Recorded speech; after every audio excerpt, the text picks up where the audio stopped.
ರೇಣುಕಾಸ್ವಾಮಿ ಕೊಲೆ ಪ್ರಕರಣದ ಆರೋಪಿ ದರ್ಶನ್ ಅವರು ಜಾಮೀನು ಪಡೆಯೋಕೆ ಪ್ರಯತ್ನಿಸುತ್ತಿದ್ದಾರೆ. ಜಾಮೀನಿಗಾಗಿ ಅವರು ಸುಪ್ರೀಂ ಕೋರ್ಟ್ನಲ್ಲಿ ಅರ್ಜಿ ಸಲ್ಲಿಸಿದ್ದು 10 ಹಲವು ಸಮಸ್ಯೆಗಳನ್ನು ಹೇಳಿಕೊಂಡಿದ್ದಾರೆ. ಜೈಲಿನಲ್ಲಿ ಸಹ ಕೈದಿಗಳಿಂದ ಬೆದರಿಕೆ ಹಾಕಲಾಗ್ತಿದೆ. ತಮ್ಮನ್ನು ಅಮಾನವೀಯವಾಗಿ ನಡೆಸಿಕೊಳ್ಳಲಾಗ್ತಿದೆ.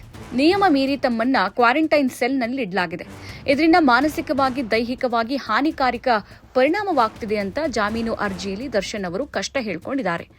ಜೈಲಿನಲ್ಲಿ ಸಹ ಕೈದಿಗಳು ನಿಂದನೆ, ಮೂದಲಿಸುವುದು ಸೇರಿ ಹಲವು ರೀತಿ ಪ್ರಚೋದನೆ ನೀಡುತ್ತಿದ್ದಾರೆ. ಮಾಧ್ಯಮದಲ್ಲಿ ನೆಗೆಟಿವ್ ಪ್ರಚಾರದಿಂದ ಸಮಸ್ಯೆ ಬಿಗಡಾಯಿಸಿದೆ.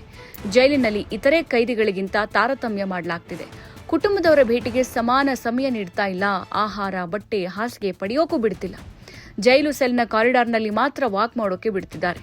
ಬೆನ್ನು ನೋವಿದ್ರೂ ಕೇವಲ 2 ರಿಂದ 3 ಮಾತ್ರ ಫಿಸಿಯೋಥೆರಪಿ ಮಾಡಲಾಗಿದೆ ಅಂತ ಜಾಮೀನು ಅರ್ಜಿಯಲ್ಲಿ ತಿಳಿಸಲಾಗಿದೆ. ಸುದೀರ್ಘ ಜೈಲು ವಾಸದಿಂದ ಜೀವನೋಪಾಯಕ್ಕೂ ಸಮಸ್ಯೆ ಆಗಿದೆ. ಪ್ರತಿ ವರ್ಷ 2 ಅಥವಾ 3 ಚಿತ್ರಗಳಿಗೆ ಸಹಿ ಮಾಡುತ್ತಿದ್ದೆ. ಜಾಮೀನು ರದ್ದುಪಡಿಸುವ ವೇಳೆಯೂ 3 ಸಿನಿಮಾಗಳಿಗೆ ಸಹಿ ಮಾಡಿದ್ದೆ.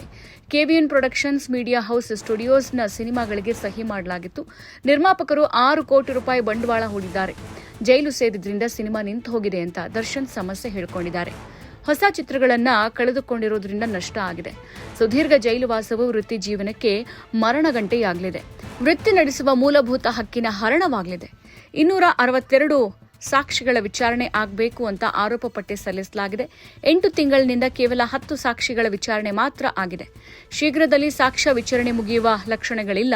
ಹೀಗಾಗಿ ಜಾಮೀನು ನೀಡುವಂತೆ ದರ್ಶನ್ ಮನವಿ ಸಲ್ಲಿಸಿದ್ದಾರೆ. ಇಂದು ಸುಪ್ರೀಂ ಕೋರ್ಟ್ನಲ್ಲಿ ದರ್ಶನ್ ಜಾಮೀನು ಅರ್ಜಿ ವಿಚಾರಣೆ ನಡೆಯಲಿದೆ. ಈ ಮೊದಲು ಅವರಿಗೆ ನೀಡಿದ್ದ ಜಾಮೀನನ್ನು ರದ್ದು ಮಾಡಲಾಗಿತ್ತು. ಈ ಬಾರಿ ಅವರಿಗೆ ರಿಲೀಫ್ ಸಿಗುತ್ತಾ ಅಥವಾ ಇಲ್ವಾ ಅನ್ನೋದನ್ನ ತಿಳಿಯೋದು ಕೌತುಕವಾಗಿದೆ.